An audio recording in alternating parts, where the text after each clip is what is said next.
දස ශීලය 1. පාණාතිපාතා වේරමණී සික්ඛාපදං සමාදියාමි. ප්‍රාණඝාතයෙන් වැළකීමේ ශික්ෂාපදය සමාදන් වෙමි.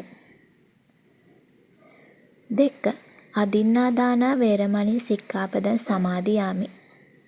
නුදුන් දේ ගැනීමෙන් වැළකීමේ ශික්ෂාපදය සමාදන් වෙමි. 3. අබ්‍රහ්මචර්යා වේරමණී සික්ඛාපදං සමාදියාමි. අබ්‍රහ්මචර්යාවෙන් වැළකීමේ ශික්ෂාපදය සමාදන් වෙමි. 4. මුසාවාදා වේරමණී සික්ඛාපදං සමාදියාමි.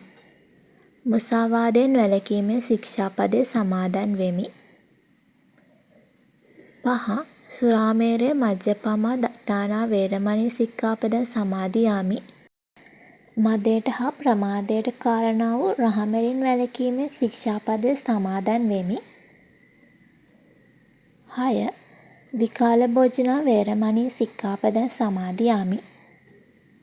විකල් භෝජනයෙන් වැළකීමේ ශික්ෂාපදය සමාදන් වෙමි. 7.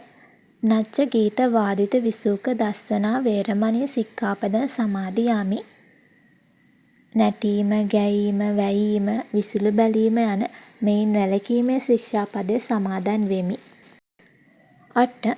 මාලා, ගන්ධ, විලේපන, ධාරණ, මණ්ඩන, විභූෂ දට්ඨානා වේරමණී සික්ඛාපදං සමාදියාමි.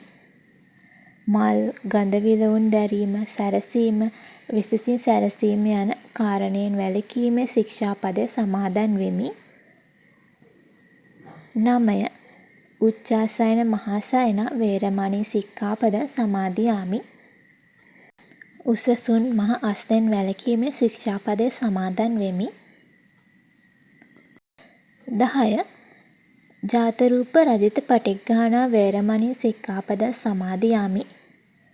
රන්, රිදී, මසු, කහවණු පිළිගැනීමෙන් වැළකීමේ ශික්ෂාපදය සමාදන් වෙමි.